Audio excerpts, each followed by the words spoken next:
Hey, Olive, Arlo, and Frank. Grandpa coming to you from Watson. And I'm waiting for the rain to let up before I go into the gym, so I figured I'd hit you up with Leviticus chapter 9. So today we're going to talk about the inauguration of tabernacle worship, the burnt offering for the priests, and the offerings for the people. And remember, this is in the desert out there. They're starting right near Mount Sinai, and they're going to be wandering through the desert for 40 years. This is how they're going to worship while they do it. They have built a portable tabernacle. So it's a portable temple that they can break down every time they need to leave. And I don't know how many times they break camp during the 40 years. In our mind, we tend to think it's like doing a road trip where you're going to get up every morning and break camp. But this is millions of people. And, I mean, they're well protected. They have this fiery presence of God. It's the Shekinah glory, basically. It's the Holy Spirit. And it's a pillar of smoke during the day and a pillar of fire during the night that leads them. And then when they stay, it settles there on them. It provides light at night. They have manna coming down. They also have their flocks and herds with them, because they're going to be doing the sacrifices while they're out there in the wilderness. So they definitely have animals with them, and they have to set up their tent. They have to, break down their tent. They're not traveling every day, but they have this tabernacle, and now they're going to have the inaugural, which means the first. Like a president of the United States has an inauguration. That's when they start, and they're the president. It's on January 20th of the year. So the next one will be 2029. January 20th of 2029, there will be a new president. On the 8th day, Moses summoned Aaron and his sons and the elders of Israel and said to Aaron, "Take for yourself a bull calf." So this is a young bull. A bull calf for a sin offering and a ram for a burnt offering, both flawless, and present them before the Lord. Then tell the Israelites, "Take a male goat for a sin offering and a calf and a lamb, both a year old and flawless, for a burnt offering, and an ox and a ram for peace offerings to sacrifice before the Lord, and a grain offering mixed with olive oil. For today the Lord is going to appear to you." So this is a big day.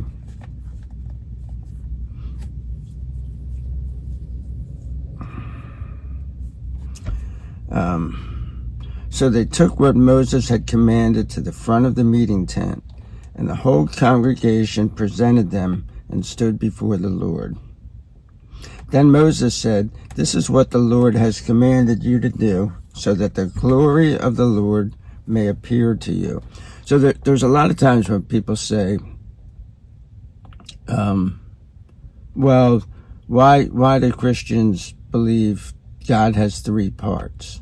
And the Holy Spirit, Jesus, they're not really God, because they're not called God. And well, this is God saying, "I'm going to appear before you," but no one has ever seen God the Father. But God walked in the cool of the evening with Adam and Eve. It must have been Jesus. And this, when God appears, it's going to be his glory, his spirit. So that the glory of the Lord may appear to you. Moses then said to Aaron, "Approach the altar and make your sin offering and your burnt offering, and make atonement on behalf of yourself and on behalf of the people, and also make the people's offering and make atonement on behalf of them, just as the Lord has commanded." So now let's look at the sin offering for the priests. And this is, once again, the sons of Aaron. Aaron's the high priest. So Aaron approached the altar and slaughtered the sin offering calf, which was for himself. Then Aaron's sons presented the blood to him, and he dipped his finger in the blood and put it on the horns of the altar, and the rest of the blood he poured out at the base of the altar. The fat and the kidneys and the protruding lobe of the liver from the sin offering he offered up in smoke on the altar, just as the Lord had commanded Moses. But the flesh and the hide he completely burned up outside the camp. So outside the camp is pretty far away. They want to get it away from the people, and all that stuff is burned up out there. But just the fat, this fat goes up in smoke really quickly too. It catches fire. So now let's look at the burnt offering for the priests.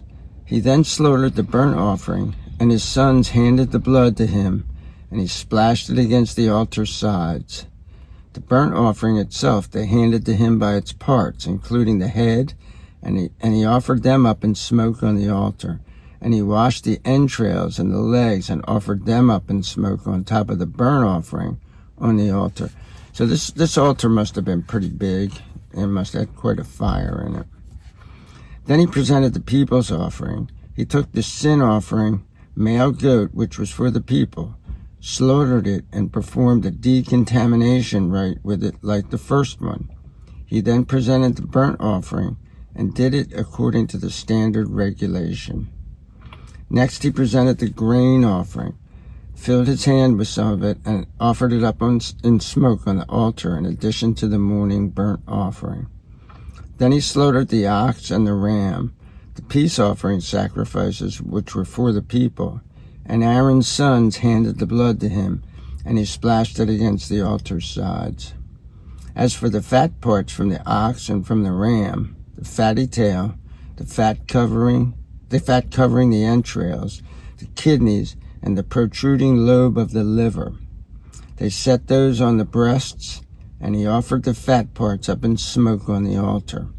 Finally, Aaron waved the breasts and the right thigh as a wave offering, and remember that's going like woo, woo, woo, woo, woo, woo, woo, woo.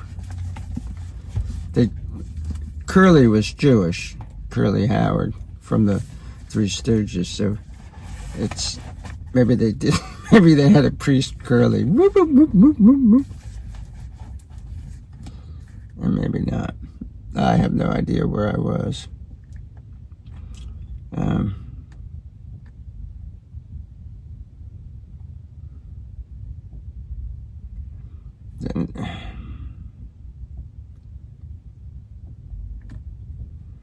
Okay, they set those on the breasts, and he offered the fat parts up in smoke on the altar. Finally, Aaron waved the breasts, so that's where we were, and the right thigh as a wave offering before the Lord, just as Moses had commanded.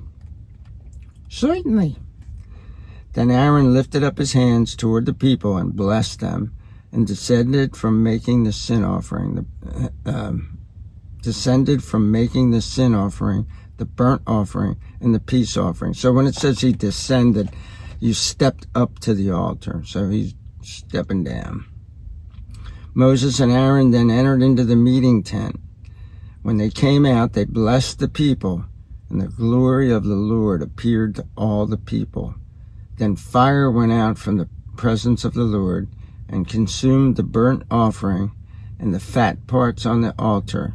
And all the people saw it, so they shouted loudly and fell down with their faces to the ground. This must have been an amazing thing. And that Shekinah glory will stay inside the tabernacle, and it will eventually be inside the temple in Jerusalem. And I forget exactly when it departs. It might be told in the book of Ezekiel, but I'm not sure. But it departs from the temple, because they just go generation after generation of degeneracy and just horrible, ungodly things. And eventually, if you do really bad things knowingly, the glory of God will depart from you too. So, see you next time in chapter 10. Peace out.